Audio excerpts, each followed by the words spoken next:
Uno de los temas que a mí personalmente, a mí como Israel, no, es ver a la gente cristiana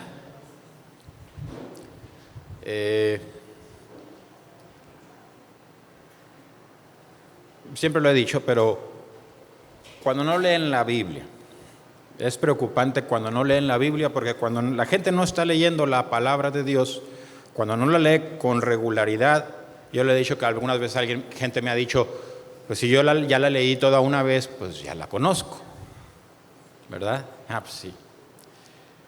Pero cuando no la lees con regularidad, cosas que he visto en la iglesia de Cristo, voy a hablar así, o sea, en todas las iglesias que se dicen o que se llaman cristianas. Y es una de las tendencias actuales es que la mayoría no hablan la palabra de Dios.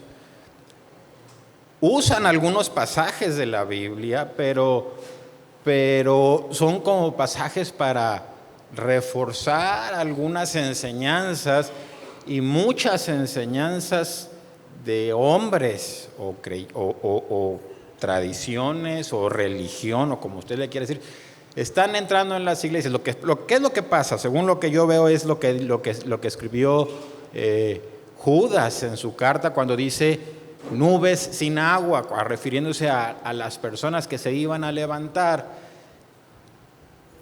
en las iglesias, que se iban a denominar pastores o líderes o profetas o apóstoles, pero la Biblia les dice nubes sin aguas, sin vida espiritual. Entonces, ¿qué sucede cuando líderes sin el Espíritu de Dios dirigiendo sus vidas se levantan en las iglesias? Pues lo que pasa es que no hay que darle a la iglesia, no hay que darle. ¿Qué le puedes dar tú a la gente si no tienes nada que dar?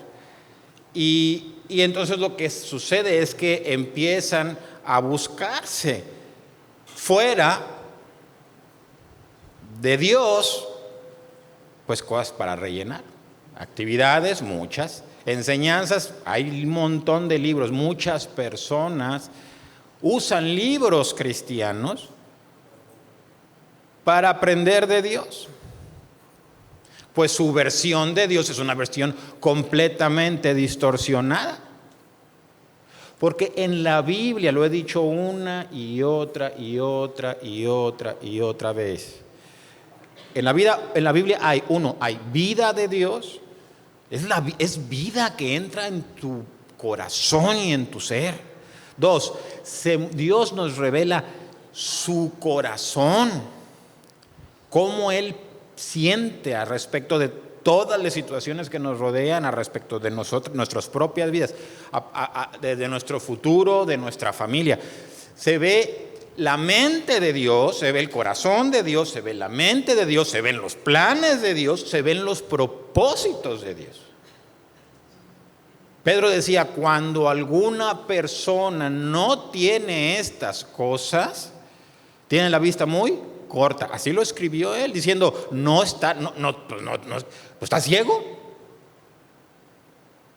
Y empieza a olvidar todo lo que el Evangelio dijo, se le olvidó la purificación, se le olvidó todo eso y estás buscando un montón de cosas. Esta historia que voy a leer hoy debería de ser un recordatorio para todos nosotros respecto a nuestra responsabilidad como hijos de Dios. Y nuestra responsabilidad como hijos de Dios y lo que sucede en nuestra vida cuando nosotros hacemos lo que nos corresponde hacer. No es una prédica solo para varones, es una prédica para toda la congregación. Solo quiero, porque aunque vamos a tocar un aspecto de una guerra, y se mencionan varones, en realidad, y ahorita a lo mejor lo voy a explicar un poquito también, voy a dar algunas cosas, pero realmente involucra a hombres y mujeres, para que luego no vayan a las mujeres a decir, pues viejo, ahí te hablan, ¿verdad? Y que se vayan a quedar dormidas. Sé que no predico tan padre, pero el chiste es que estén despiertos. Todos tenemos una responsabilidad, y nuestra vida enfocada en Jesucristo puede hacer una diferencia a nuestro alrededor. ¿Ok? Vamos a ver qué dice la palabra de Dios. Mire lo que dice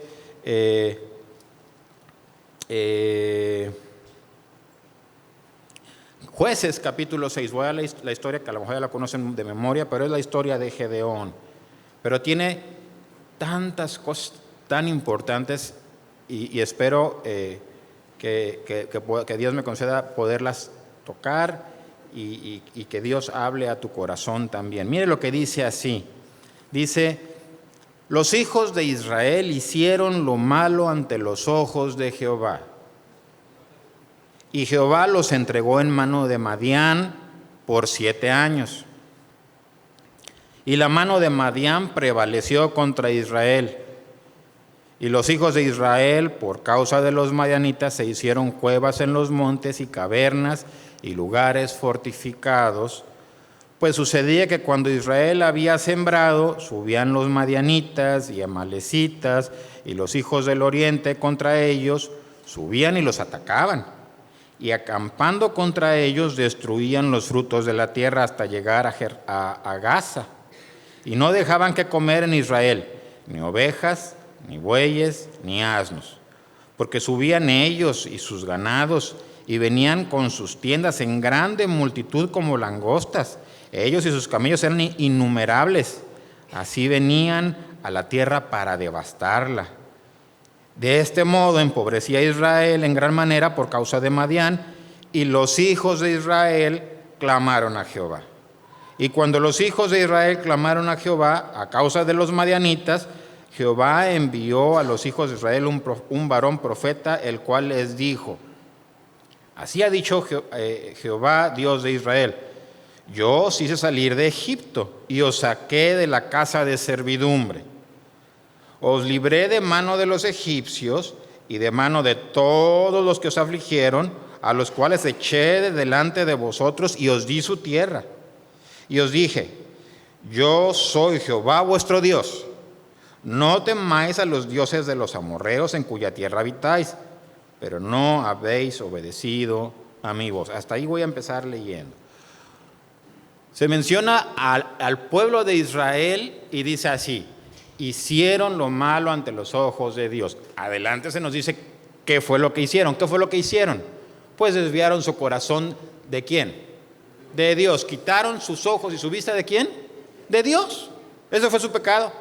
Y empezaron a hacer lo que las otras naciones hacían. Y se empezaron a enfocar en lo que las otras naciones se enfocaban, en otros dioses. Y lo que empezó a pasar es que Dios se enojó. Y dijo Dios: ok, no, ya no me vas a servir a mí. ¿Yo ya no soy tu Dios? Ok. Y dice la Biblia que Dios, su protector, su guía, el que los cuidaba, el que les daba de comer, el que les había dado esa tierra donde estaban, dijo: bueno, pues ya no te ayudo. Que te ayuden tus dioses, ¿verdad? Y empezó Dios, entonces ya el enemigo de alrededor de ellos empezó a detectar: oye, pues como que antes no les ganaba, ya les puedo ganar, y los empezaron a invadir. Dice la Biblia que los empezaron a atacar poco a poquito, por un lado, por otro lado, se empezaron a juntar unos con otros. Primero los madianitas llamaron a los amalecitas, luego a los de Oriente. Oiga, se empezaron a multiplicar sus enemigos y venían y esperaban el tiempo, cuando iba a ser el tiempo para cosechar los frutos de la tierra, y se esperaban a ese tiempo y llegaban y barrían con todo, se llevaban todo. No les dejaba nada. Dice, de esta manera Israel iba empobreciéndose. Lo que significa es que se estaban cada vez más y más y más se estaban debilitando. Cada vez como nación estaban siendo menoscabados, cada vez iban perdiendo fuerza y fuerza. ¿Te suena? Dios habla al respecto así de nuestra propia vida. Y Dios empieza son cosas bien bonitas, pero no me gusta mucho meterme y no soy una persona de los que les guste andar, porque sé que hay gente que le gusta con la numerología de la Biblia. Pero una de las cosas, y nomás lo voy a mencionar así, y nada más porque creo que es importante, pero uno de los números que Dios maneja muy seguido es el 7. Pero ese número 7 tiene un significado muy especial.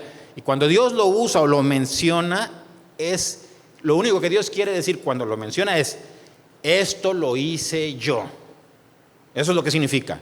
La Biblia dice que Dios creó los cielos y la tierra ¿verdad? Él dice Dios, esto es mi obra, es la obra de Dios, ¿verdad? Y cuando Dios empezó a castigar a estas personas, Dios estaba diciéndole al pueblo, dice que los castigó por 7 años. Dijo, ¿sabes qué?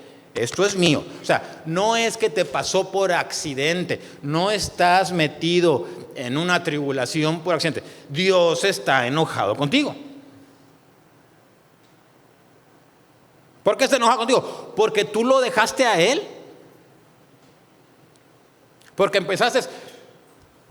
empezaste a poner tus ojos en donde no deberían estar. Es muy común, escuche bien lo que le estoy diciendo, pero es muy común que como seres humanos que vivimos entre toda la gente del mundo, como nosotros igual, tengamos la tendencia a poner nuestros ojos donde el mundo pone sus ojos. Lo he dicho muchas veces. La gente busca hoy, por ejemplo, dígame, ¿qué busca la gente? ¿Qué le ofreció el diablo a Jesús cuando fue tentado?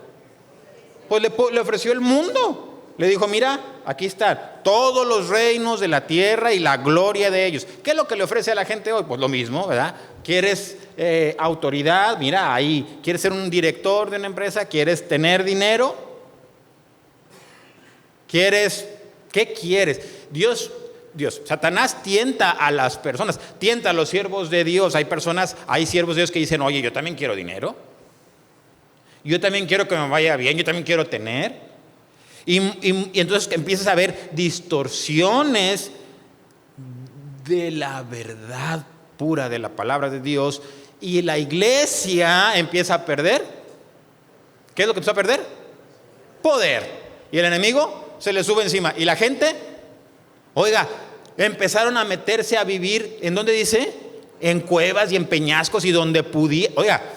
Estaban viviendo una vida que en su realidad, su enemigo, y era verdad, era más poderoso que ellos, y esa era la nueva verdad. No les podemos hacer frente. Lo que podemos hacer es ¿qué? Escondernos. No, es escondernos. ¿Qué vamos a hacer? Pues escóndete. Si viene el enemigo, escóndete. Me voy a esconder. Y me voy a esconder. Y empezaron a buscar. En vez de buscar a Dios, empezaron a buscar las maneras de cómo esconderse. Y cuando ya llegaron al punto, como decimos aquí, cuando tocaron fondo, cuando dijeron, ahora sí ya se acabó todo y ya no hay mucho que hacer, entonces se acordaron de Dios y empezaron a clamar a Dios y empezaron a decir, oye Dios, ¿qué está pasando? ¿Por qué no nos ayudas? Mucha gente hoy está teniendo un menoscabo en su vida espiritual. Puedes tener lo que el mundo ofreció. Ellos probablemente decían, de hecho ahorita lo vamos a ver, pues querías tus dioses, pues los tienes tus dioses. Querías tu dinero, a lo mejor tienes tu dinero. A lo mejor tú enfocaste tu vida a tener dinero y a lo mejor lo tienes. A tus negocios, a lo mejor los tienes. Pero tu vida espiritual está menoscabada y no tienes fuerza. Y lo puedes ver en eso, en que el enemigo hace lo que quiere en tu vida, en la vida de tus hijos, y tú no puedes hacer nada y no le puedes hacer frente. Lo mejor te escondes. Las personas dicen, ¿para qué oro? Si estoy enfermo, ¿para qué oro? Si como quiera no va a sanar. Hay gente que ya piensa así, ya se acostumbró a que el enemigo es más poderoso que él. Y la cuestión, y ahorita lo vamos a, ahí lo está, de hecho lo acaba de decir, la cuestión de todo es que realmente sí es cierto, el enemigo es más poderoso que nosotros, pero no es más poderoso que Jesucristo. El poder y la fuerza del pueblo de Dios era Dios, no eran ellos. Cuando ellos claman a Dios, Dios les manda un profeta y les dice: yo soy su Dios, yo los saqué de... ¿Se acuerdan que estaban igual que ahorita? Estaban bajo servidumbre, estaban subyugados. Los tenían y el enemigo hacía, los egipcios, así como los madianitas, hacían lo que querían con ustedes cuando querían. Dice la Biblia que cuando llegó Moisés y llegaron para liberar al pueblo, dice que Faraón dijo: están ociosos, doblen la carga de trabajo. Y si no pueden, y además que vayan y consigan el rastrojo. Y si no pueden ir y conseguir el rastrojo para hacer los ladrillos, porque los ponían a hacer ladrillos como esclavos. Y si no pueden, agarren a los capataces y a los que están a cargo y denles de latigazos. ¿Por qué lo hacían? Porque tenían poder sobre ellos. Pero Dios les habla otra vez y les dice: yo fui el que... nunca fuiste tú. Yo fui el que los saqué de servidumbre, yo los libré de mano de ellos, de los egipcios. Yo les di esta tierra, yo agarré a todos los enemigos, estos que estaban aquí encima de ustedes y que estaban aquí, y yo los eché para afuera y yo les entregué la tierra. Y solamente les puse una condición. ¿Cuál? ¿Yo soy qué? Yo soy tu Dios. Ni se te ocurra poner tus ojos donde no debes ponerlos. Pero les dijo, la razón, Dios les reveló su pecado. La razón, ustedes no me obedecieron. O sea, les dije, no lo hagan, y lo hicieron. ¿Sí se fija? ¿Qué es lo que Dios quería con el pueblo? Pues Dios quería... ¿Por qué Dios les dijo? Dios no les dijo, no te voy a librar. Dios lo único que les dijo es, quiero que veas tu cara. ¿Por qué? Quiero que te arrepientas. Quiero que te arrepientas, quiero que de verdad, de todo corazón te vuelvas a mí. Si te voy a rescatar, pues es para que vivas para mí.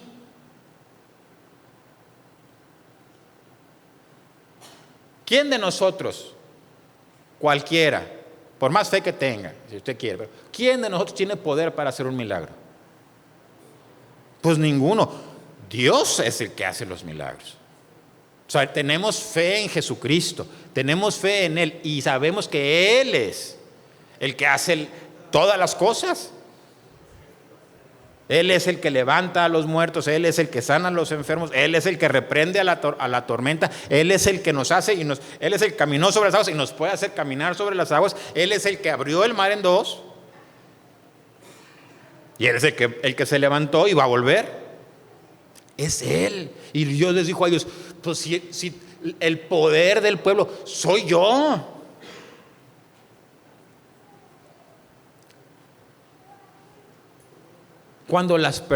Si tú has empezado o ya lo hiciste a dejar a Dios en un segundo plano en tu vida,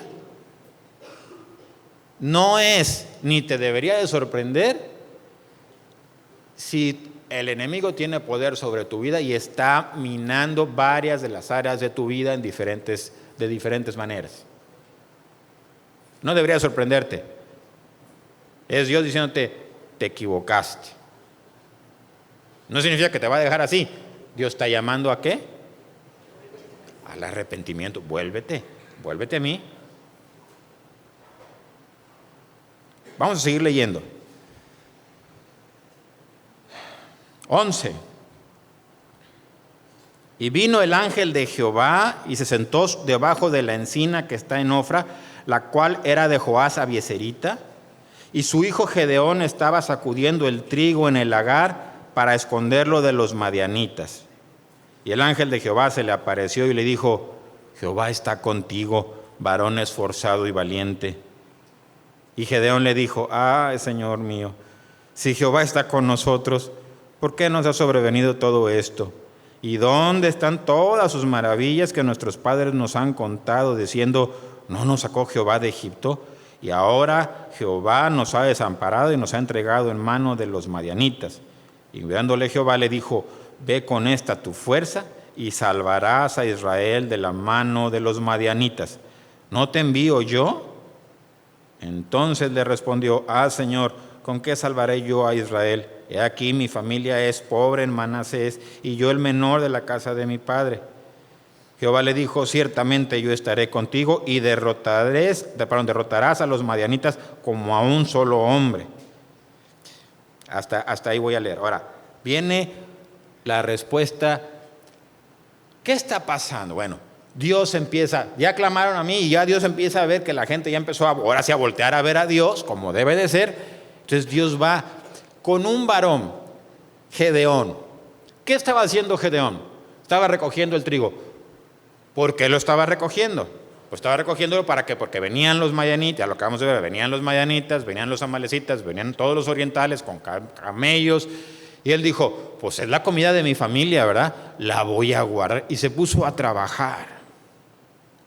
Ahora, este varón en específico era un varón, como ahorita vamos a ver, hubo algunos otros, pero era un varón especial en cierto sentido.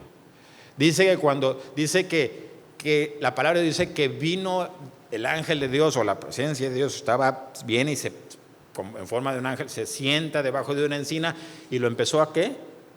Lo empezó a ver. Ahora, la Biblia dice que Dios siempre nos está viendo. Lo que pasa es que Dios quería que él supiera que Dios lo estaba viendo. Era todo. Dios quería que Gedeón supiera que ¿qué? Que Dios lo veía, que Dios estaba ahí. Ahora, todavía él no entendía muy bien, que ahorita vamos a ver eso, pero sí empieza Dios a revelarnos algunas cosas importantes. Dice que lo primero que le dijo fue, el Señor está contigo, ¿qué? ¿Varón qué? Esforzado y valiente.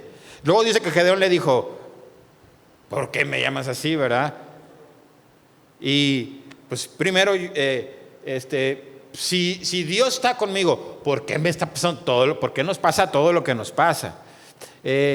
¿Por qué? ¿Dónde está el poder de Dios? Pues no nos cuentan de que abrió el mar y que nos sacó de Egipto. ¿Y dónde está el poder de Dios? Y dice que Dios le respondió diciendo, ve con esta tu fuerza y salvarás a Israel. Y luego le dijo, yo estoy contigo. ¿Cuál era su fuerza? Dios. ¿Por qué Dios le llamó varón esforzado y valiente? ¿Por qué? No era por el trigo. Eso lo hacían la mayoría. ¿Cómo le dijo Dios a Josué? Le dijo, no se apartará este libro de la ley. ¿Es qué? Esfuérzate y sé. Entonces, este hombre, de alguna manera, no dice la Biblia cómo, pero era uno de los poquitos que no estaban haciendo lo que todos los demás. Y entonces él decía, pues no nos los contaron, no tenemos aquí los escritos, no se supone que Dios debería estar con nosotros, ¿por qué nos pasa esto?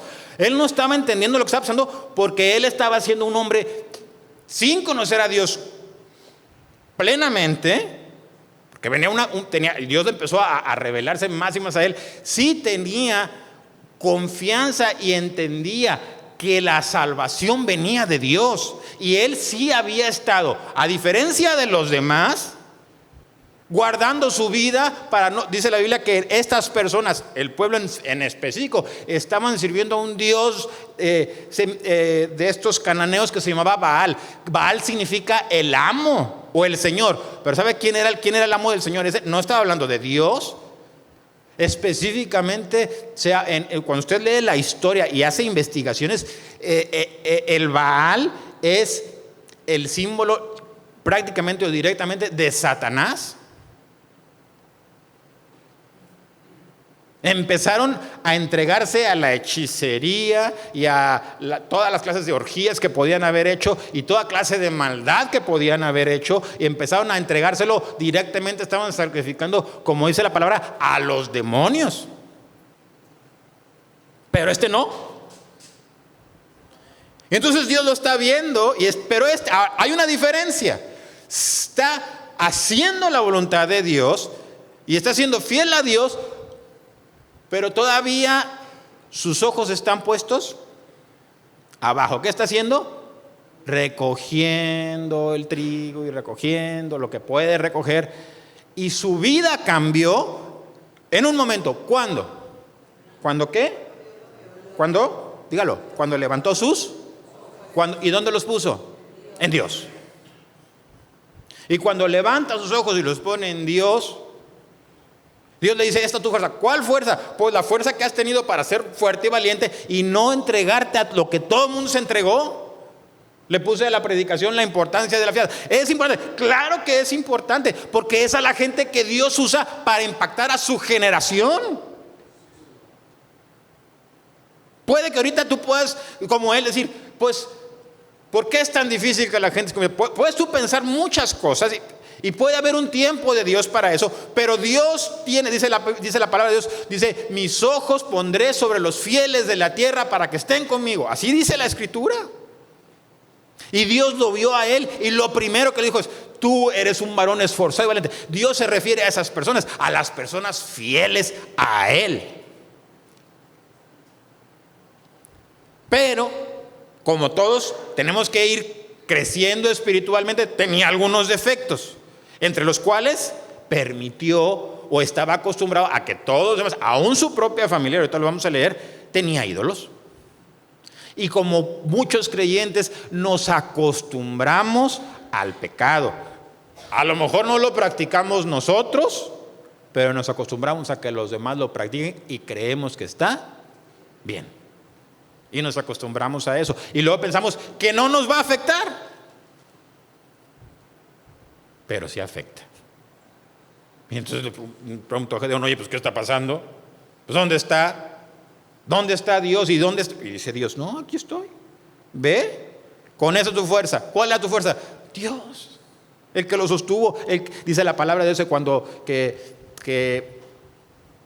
Dios le llama a Elías, evidentemente esa es una historia mucho más adelante en años, pero Dios le dice: yo tengo 7,000 que no doblaron sus rodillas, 7,000 fieles que no doblaron sus rodillas a Baal, que no se inclinaron a él, que no cedieron ante la tentación del mundo, que no cedieron ante todo lo que el mundo ofrece, ante lo que Satanás ofrece, ante todo eso. Ellos, ante la idolatría, hay diferentes dioses. La Biblia dice, Jesús mencionó que el dinero podía ser uno, que es uno de los más comunes hoy, podía ser uno de los dioses, porque él dijo: no puede servir a Dios y a las riquezas. Estaba hablando de servir como a un Dios o como a un amo. Y también lo mencionó diciendo: porque no puedes ser tu señor uno u otro. O vas a servir a uno, o vas a servir al otro. Hablaba como un señor. Se parece a esto, ¿verdad? Porque es esto. Es uno de los dioses. Pero hay idolatría real. Pero eso también cuenta.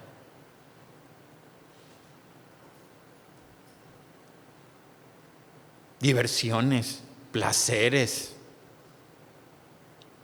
Y la gente se entrega a ellos y se acostumbró a creer que no es tan grave.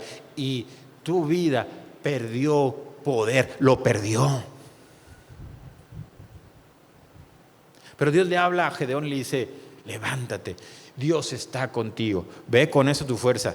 Y vas a ese ejército que era, dice la Biblia, lo que vamos a leer, eran innumerables, eran un montón de gente. Imposible pensar que alguien los pudiera derrotar, menos un pueblo destrozado. Y ahorita vamos a ver ahorita vamos a ver si nos alcanza el tiempo, pero llegó a juntar solamente Gedeón y 300 hombres más, nada más 300, contra un ejército innumerable de camellos, de caballos, de espadas, de lanzas. Imposible pensar que estos hombres pudieran hacer algo en contra de ese ejército. Y Dios le dijo: yo soy tu, y lo mismo que hizo con Moisés, le dijo: yo soy tu fuerza, ve. Ahora, cambió todo cuando puso sus ojos en Cristo, porque Dios dice: es momento de que hagas una cosa. ¿Qué? No te escondas. Ya deja de estar guardando las cosas y proveyendo y haciendo y pensando. Ya no te escondas. ¿Qué tienes que hacer? Enfréntalo. Tienes que enfrentar al enemigo. Si quieres que el enemigo se vaya de tu vida, vas a tener que enfrentarlo. Yo estoy contigo. No tengas miedo.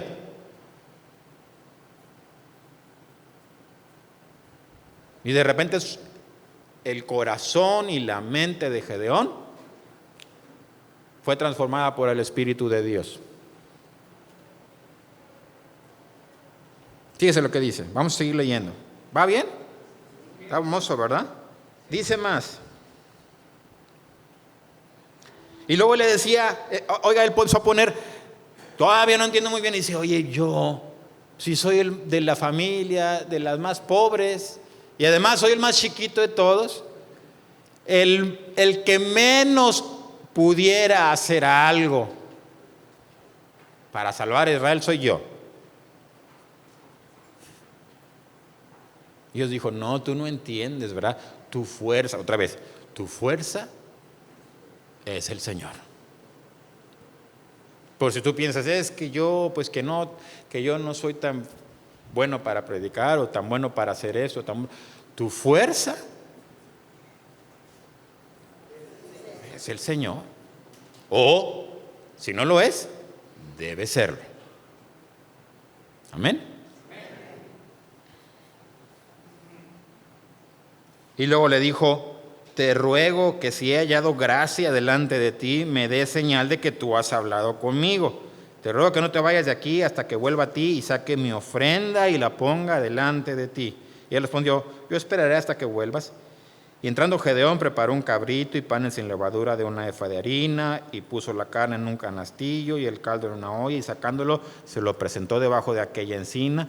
Entonces el ángel de Dios le dijo, toma la carne y los panes sin levadura y ponlos sobre esta peña y vierte el caldo. Y él lo hizo así y extendiendo el ángel de Jehová el báculo que tenía en su mano, tocó con la punta de la carne y los panes sin levadura y subió fuego de la peña, el cual consumió la carne y los panes sin levadura y el ángel de Jehová desapareció de su vista. Oiga, qué bonito empieza a hablar, empieza a decir, oye, esto es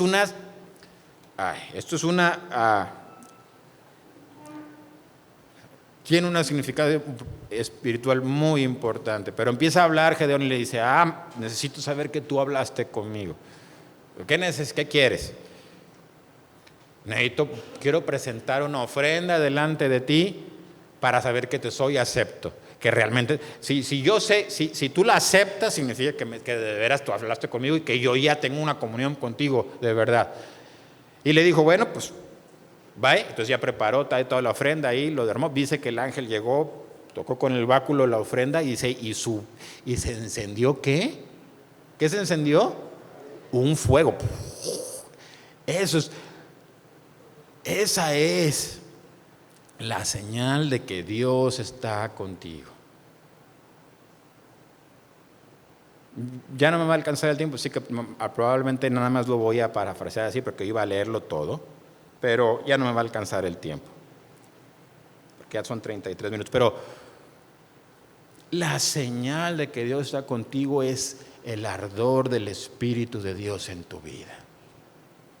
Cuando de repente el fuego empieza a quemar todo eso y quema la carne y quema el pan, ¿qué es esto, verdad? Y Dios está diciendo, aquí estoy contigo. Es la manera más clara que una persona puede experimentar de que Dios está contigo, es cuando tú puedes sentir el fuego de Dios en tu corazón. Me invitaron a predicar en una iglesia la vez pasada, el domingo pasado, y estaban cumpliendo años y estábamos leyendo esta epístola de Judas y dice, les exhorto, dice Judas, a que combatáis ardientemente por la fe. Yo le decía, ¿cómo se combate ardientemente por la fe? Pues necesitas tener fuego para tener ardor. Ese es el fuego del Espíritu Santo en nuestra vida. Y dice la palabra de Dios, híjole, bueno, a ver si me alcanza, porque esto sí es importante. Lo voy a leer, a ver si me alcanza el tiempo y luego ya continúo y cierro. Fíjese lo que dice, yo quería leer 2 capítulos y no alcancé. Dice así. 25. Bueno, perdón. 22. Viendo Gedeón que era el ángel de Jehová, dijo: ay, Señor Jehová, que he visto el ángel de Jehová cara a cara. Pero Jehová le dijo: paz a ti, no tengas temor, no morirás. Y ahí edificó allí Gedeón altar a Jehová y lo llamó Jehová Shalom, o Jehová es mi paz, o el Señor es mi paz, el cual permanece hasta hoy en Ofra de los abiesaritas. Aconteció que la misma noche le dijo Jehová: toma un toro del hato de tu padre, el segundo toro de 7 años, y derriba el altar de Baal que tu padre tiene, y corta también la imagen de acera que está junto a él, y edifica altar a Jehová tu Dios en la cumbre de este peñasco, en un lugar conveniente, y toma el segundo toro y sacrifícalo en holocausto con la madera de la imagen de acera que habrás cortado. Entonces Gedeón tomó 10 hombres de sus siervos e hizo como Jehová le dijo, mas temiendo hacerlo de día por la familia de su padre y por los hombres de la ciudad, lo hizo de noche.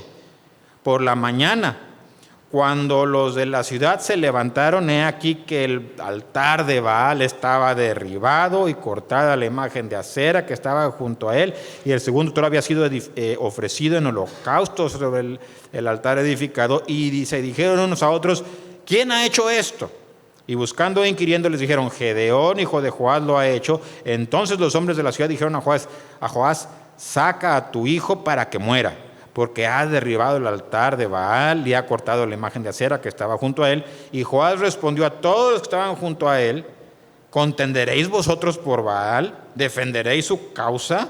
Cualquiera que contienda por él, que muera esta mañana. Si es un Dios, contienda por sí mismo con el que derribó su altar. Aquel día Gedeón fue llamado Jerobaal, esto es, contienda Baal contra él por cuanto derribó su altar. Hasta ahí voy a leer y luego se me hace que lo demás se lo cuento platicado. Si puede, lea la historia que está en Jueces capítulo 6, 7 y adelante. Pero pasa una cosa bien bonita, ¿verdad? Después de que ya está lleno del Espíritu, le dice: edifica un altar al Señor y derriba el altar que tiene tu papá en su casa, y corta la imagen de acera, otra diosa, ¿verdad? Y derriba el altar de Baal y ofrece en holocausto a Dios, ¿verdad? Y el hombre lo hace, ¿verdad? Va y junta a 10 de sus siervos, lo hace en la noche, lo derriba el altar, y luego los hombres de la ciudad, que todavía no se han convertido al Señor completamente, vienen a buscar al altar, como siempre, ¿verdad? A lo suyo, a su pecado, vienen y lo ven derribado y todo, y empiezan a investigar, pues ¿quién hizo esto? Pues fue Gedeón. Y dice que dijeron: no, pues fueron con el papá y le dijeron: saca a tu hijo, fueron con Joás y le dijeron: saca a tu hijo, lo vamos a matar. Y Joás le dijo algo muy bonito, les dijo: ¿que a poco ustedes van a pelear por Baal? Por Acera también la van a pelear por ellos. Si alguno quiere pelear por otro Dios que no sea el Señor. Fíjese lo que pasó, ¿sí ve? Dios había hecho, cuando Gedeón hizo esto, por el Espíritu de Dios, cuando él hizo esto, él le abrió los ojos no solo a él, se los abrió a su papá, se los abrió a su familia, y de repente empezaron a decir: oye, ¿qué estamos haciendo? ¿Cómo vamos a tener otro Dios? Este hombre le dijo: ¿van a ustedes a pelear por ellos? El que pelee por ese Dios debe morir. Lo primero que empezó a pasar en la vida de Gedeón fue que su misma familia empezó a abrir los ojos. Y fue evidente y claro para todos que la vida de Gedeón era un enemigo descubierto abiertamente contra Baal o contra el mismo Satanás, ¿verdad? Y le dicen: pues que pelee contra él. ¿Quieres un enemigo de verdad? Dice, le empezaron a llamar Jerobal. Dios había hecho una obra en su vida tan bonita que sin él estar diciendo: es que yo soy cristiano. No, sus hechos empezaron a hacer evidente que su Dios era Cristo. Y que al ser Dios su Dios, El otro Dios era su enemigo. Dios quería que quedara claro para él, para la familia de él y para todos, que los demás dioses son enemigos ¿de quién? De Dios. Dice la palabra de Dios: si alguno ama al mundo, el amor del Padre no está en él. Si alguno quiere hacerse amigo del mundo, se constituye, es enemigo de Dios. Y si quieres ser amigo de Dios, te tienes que constituir, eres enemigo del mundo.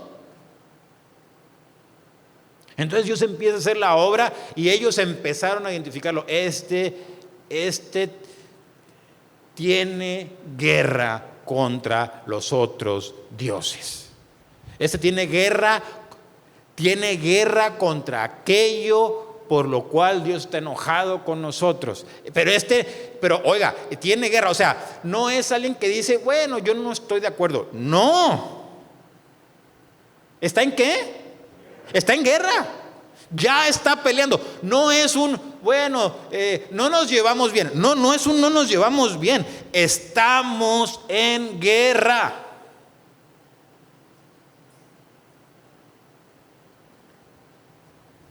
Es una guerra. Hay gente que le tiene temor a declarar guerra a los enemigos, porque saben lo que la guerra implica. Pero Dios le está diciendo: si tú quieres ser salvo y quieres echar fuera al enemigo, tienes que declararle la guerra. Es una guerra, no te hagas. No puedes pensar que te la puedes llevar bien con él. No es así. No es así. Ahora, con lo que está pasando con Estados Unidos y China, y yo no soy político, ni me gusta, ni le entiendo, pero cuando Estados Unidos empezó a hacer sus cosas, China se paró y dijo: por aquí no. Y estamos en guerra, al menos comercialmente. No podemos estar como que sí, como que no, y como que no. Y nos haces cosas y nosotros te las regresamos. Y luego ya empezaron a adelantarse más. Y empezaron a hacer ya más cosas, ahora al revés. Porque ¿están qué? Ya hasta aquí llegaste, ¿verdad? Y el creyente, ya no me va a alcanzar a tomar este tiempo, pero lo que sigue es que el hombre toca el cuerno y toda su familia y todos los habitantes se levantaron en son de guerra. Dijeron: va. Y luego llaman a todo el pueblo a pelear, a los que estaban por ahí, a algunos de las otras tribus, van para allá. Dice la palabra, eso está en Jueces capítulo 7, dice la Biblia que Dios le dijo: oye, son muchos y la verdad no están con un corazón de guerra, ¿verdad? No están preparados, no van a poder hacer frente, y probablemente si yo los derroto a los enemigos, ellos se van a alabar por ellos mismos y van a creer que el poder está en ellos mismos, y entonces van a seguir haciendo las cosas malas que siguen haciendo. Yo necesito a alguien que entienda que yo soy su fuerza y que entienda que la salvación viene de Dios y que tenga su corazón preparado para pelear. Y entonces empezó a limpiar al pueblo y dice: los que tengan temor y no les guste nada de eso, váyanse, no los queremos aquí. Y eran de 30,000, se fueron 22,000, no me acuerdo cuántos. Vámonos, 22,000 corrieron. Y luego dijeron, por ahí se quedaron como 10,000 con ellos. Y luego dijeron: oiga, los voy a seguir probando, ¿verdad? Vayan y beban de las aguas. Y el que beba, así tome agüita, así, y beba de esta manera. Y no se hinque ni doble las rodillas. ¿Sí entiende que hay lo acabamos de ver? Tiene una intención espiritual. El que no doble sus rodillas, ese va a ir contigo, ese está preparado para la guerra. Y el que doble sus rodillas, también lo regresas. Y dice: y nada más quedaron 300, solo quedaron 300 que estaban preparados para pelear, que eran como era Gedeón, era gente que no se había... Por eso los reservó Dios esos 300, porque eran igual que él, eran gente de los 30 y tantos mil y de todo el ejército de Israel. Todos eran, al final de cuentas, dice la Biblia que venían los madianitas, los amonitas, y todos se escondían y todos vivían vidas así, pero además no respetaban a Dios y no tenían a Dios en sus vidas, pero estos sí los tenían. Eran gente diferente. Y lo que hizo Dios fue una solución bien bonita. En el capítulo 7 dice que viene ya la hora de atacar. Le dice Dios, desciende del campamento. Si tienes miedo, ve, desciende, tú y tu siervo primero bajen a la tienda donde están ellos todos, su campamento de los enemigos ahí. Ve y vas a escuchar cosas. Si tienes miedo, pero ya ve, yo ya los entregué en tu mano. Pero si necesitas cobrar más fuerza, no tengo ningún pendiente. Ve, yo ya hice algo allí abajo. Entonces dice que baja con su siervo, baja por allí y empieza a escuchar un sueño que tenían dos personas. Dice uno que estaban hablando y le dice uno al otro, estaban dos guardias ahí en la tienda de los enemigos, y empieza uno a contarle al otro un sueño y le dice, oye, soñé que un pan de cebada descendía y golpeaba contra la tienda de Madián y la derribaba. Y dice que el otro le dijo, híjoles, es la mano de Gedeón y la espada de Gedeón que viene contra nosotros. Seguramente Dios entregó a sus enemigos en su mano. ¿Escuchó eso? ¿Sabe que el pan de cebada era el pan de los pobres? El pan de trigo era de los ricos y el baratón, pan Bimbo. Es como dijeran, oiga, un pan Bimbo vino y le pegó a la tienda. ¿Me entiende? Ese era Gedeón. Y Gedeón entendió, ese soy yo. Y lo dijeron, por si no que queda claro, se llama Gedeón. Y él dice que Gedeón adoró, se levantó, se fue con sus 300 y empezó a pasar algo bien bonito. Les dio antorchas y las puso en unos jarrones de barro. Escondidita ¿la qué? La luz. ¿Cuál era la luz? La luz de Dios. Y entonces llega y los distribuye alrededor de todo ese ejército innumerable, pero ahí llevan la luz encendida dentro de sus jarros de barro, que también es un significado espiritual. Dice la Biblia, tenemos en 2 de Corintios capítulo 4, dice, tenemos este tesoro en vasijas de barro, ¿verdad? Entonces van, se ponen hacia alrededor, ¿verdad? Y dice Gedeón, cuando yo dé la orden van a hacer lo que yo diga y van a hacer lo que yo haga. Y entonces llega y se ponen todos alrededor con sus vasijitas tapadas de barro así. En la noche era medianoche, todo oscuro, y de repente Gedeón golpea así y queda expuesta la luz de una antorcha. Y luego los 300 empezaron todos a romper y de repente empezaron a ver luces de antorchas alrededor del campamento de los enemigos. Las luces. Dios derrotó a sus enemigos con las antorchas, con la luz de Dios. Y lo que empezó a pasar abajo fue que entre ellos empezaron a hacer garras, su mismo ejército. Ellos ni levantaron ni un dedo, solo tuvieron las antorchas, así dice la Biblia, y permanecieron firmes en sus puestos. Nada de que, vamos a correr. No, ya no, estamos en guerra. Y lo único que tenemos que hacer es entender que el que va a pelear la guerra es Dios. Y lo único que tenemos que tener nosotros en nuestra vida es esa antorcha encendida. Dice la palabra de Dios en Mateo capítulo 25, Jesús hizo referencia a la parábola de las vírgenes, dice la Escritura, y dijo que había vírgenes que estaban preparadas con sus lámparas encendidas y tenían aceite para mantenerlas así. Esa es la manera en la que la iglesia debe pelear contra el enemigo. Sus lámparas deben estar encendidas y sus ojos puestos y confiados en Jesucristo, y su corazón y su vida puesta y entregada y comprometida con Él.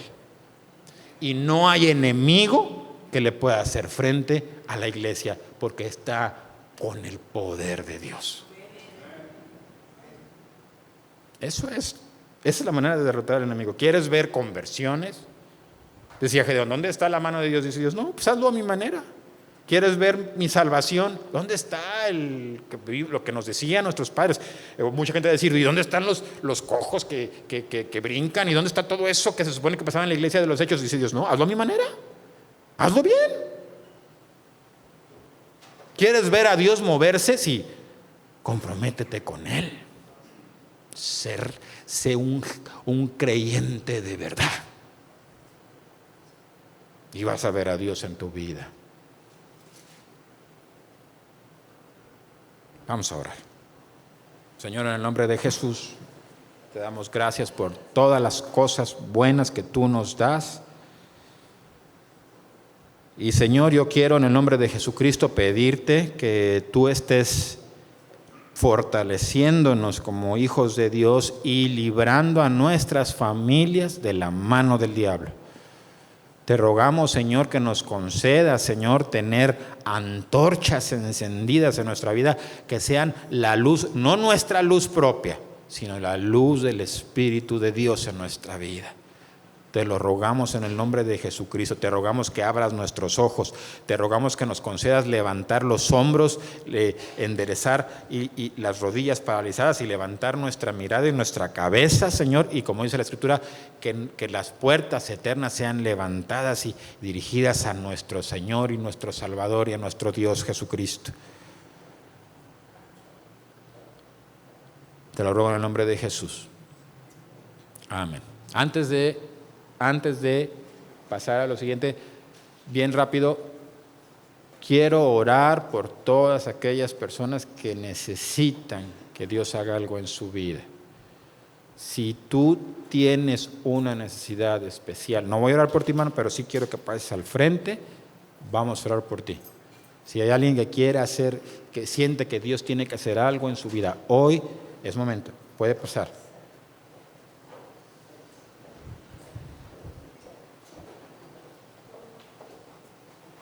Vamos a ponernos en las manos de Jesucristo. Acuérdese, nuestra fuerza es Él. Gracias. Vamos a orar. Padre, en el nombre de Jesús, nuestro Salvador, venimos toda tu iglesia delante de ti, a ponernos delante de ti, con nuestras necesidades delante de ti, reconociendo que solo tú eres el Salvador, como tú mismo has dicho. Solo tú eres nuestro Salvador, solo tú eres nuestro Dios, y lo reconocemos. Y Señor, venimos delante de ti poniendo nuestra necesidad delante de ti, que tú ya conoces, Señor. Pero yo te ruego en el nombre de Jesucristo, Señor, que Señor sea el momento en el que tú empieces a traer libertad, sea financiera, sea espiritual, sea de enfermedad. Padre, en el nombre de Jesucristo, que cualquier cosa que esté afligiendo a nuestros hermanos en nuestra congregación, Padre, en el nombre de Jesús te rogamos, Señor, que tu Espíritu se mueva, Señor, y que las antorchas sean encendidas, Señor, y que el enemigo sea subyugado y derrotado delante de tu pueblo. Te lo rogamos en el nombre de nuestro Señor Jesucristo, Señor, porque sabemos que tú eres nuestro Dios, nuestra paz eres tú, tú eres nuestra fuerza, tú eres el príncipe de paz y eres el príncipe de paz en nuestra vida. Y yo te ruego en el nombre de Jesucristo por todos y cada uno de los que han venido delante de ti, Señor, y que claramente, así como Gedeón te pidió una señal para saber que tú estás con él, yo te pido que hagas y que concedas, Señor, que las peticiones de mis hermanos sean contestadas para que ellos sepan que tú estás con ellos. Te lo ruego en el nombre de nuestro Señor Jesucristo, te lo ruego, Padre. Amén.